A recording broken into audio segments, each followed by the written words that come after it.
বীরে মন আর কতদিন, আর কতদিন খেলবি রে মন এ ভব রঙের খেলা। হরি বল গুরু বল মন গেল বেলা। হরি বল গুরু বল মন গেল বেলা। আর কতদিন খেলবি রে মন, আর কতদিন, আর কতদিন খেলবি রে মন এ ভব রঙের খেলা। হরি বল গুরু বল মন গেল বেলা। হরি বল গুরু বল মন গেল বেলা। ভক্ত সজ্জন, এই সংসারকে বলা হয় জড়জগৎ। জড়জগৎ কেন? এই জগতে কামনা বাসনা আছে। এই জগতে টাকা পয়সা, ধন দৌলত, বাড়ি গাড়ি, কামিনী কাঞ্চন এগুলোর মোহ আছে। অনিত্য অসার আমার আমার ভাব আছে। সুতরাং এই জগৎকে, এই সংসারকে বলা হয় জড় জগৎ, পার্থিব জগৎ। আর এই জগতে আমরা জাগতিক সুখে সুখায়িত হয়ে নিজেকে ধন্য মনে করছি, কারণ আমরা কলিহত জীব। কলিহত জীবের বৈশিষ্ট্য হচ্ছে সংসার মোহ।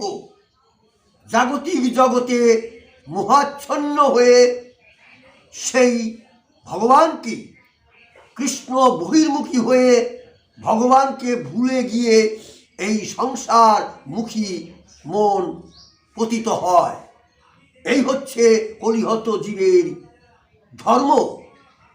কলি মানে কলহ, প্রবঞ্চনাপূর্ণ এই জগৎ, এই যুগ। কিন্তু একবারও ভাবছি না এই জাগতিক জগতে সুখের পরেই দুঃখ আছে। এই যে জাগতিক জগৎ, এই যে সংসার জগৎ, এই সংসার জগতে সুখের পরে দুঃখ, দুঃখের পরে সুখ, এবং এই জগতে রোগ শোক ব্যথা বেদনা জরা মৃত্যু ইত্যাদি আছে। আর এই সুখ মাত্র ক্ষণিকের জন্য। এই যে আমরা জাগতিক জগতে সুখের লালায়িত, সদা সর্বদা সুখ আমরা কামনা করি।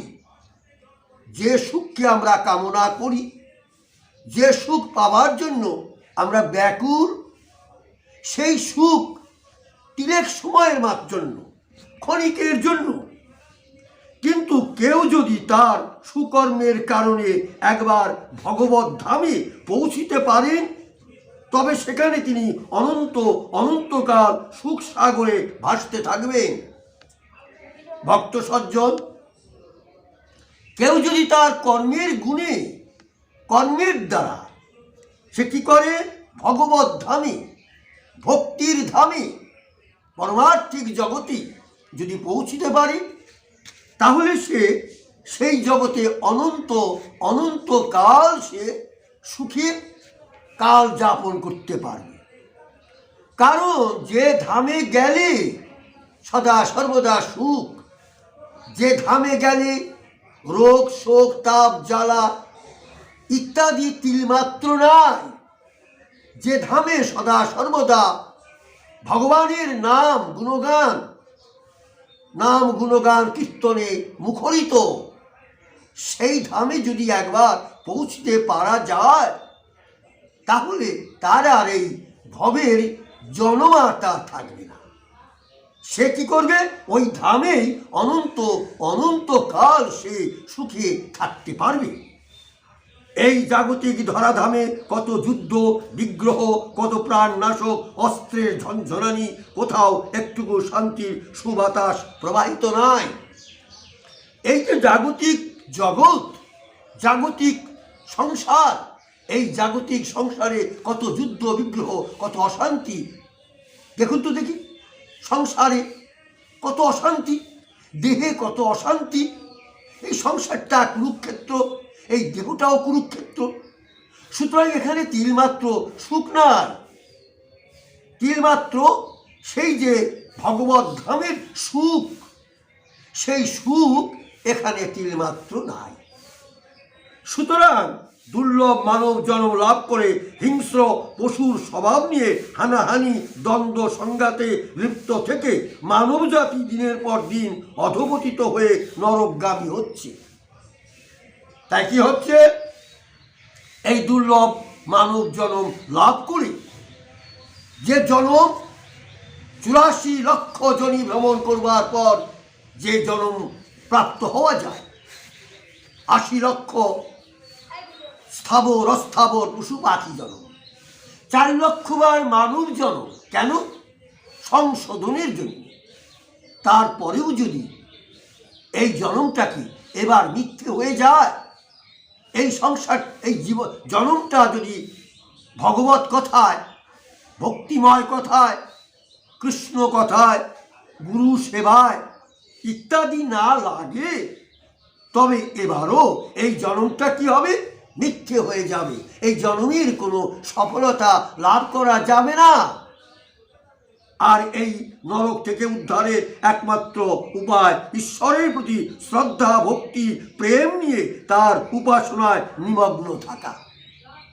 তাই একমাত্র এই অধঃপতিত সংসার জগৎ থেকে, যে সংসারে কি হয়, জীব অধঃপতিত হয়ে যায়, মানুষ অধঃপতিত হয়ে যায়, এই অধঃপতিত সংসার জীবন থেকে একমাত্র মুক্তি পেতে হলে ঈশ্বরের প্রতি শ্রদ্ধা ভক্তি প্রেম নিয়ে তাকে উপাসনা করতে হবে।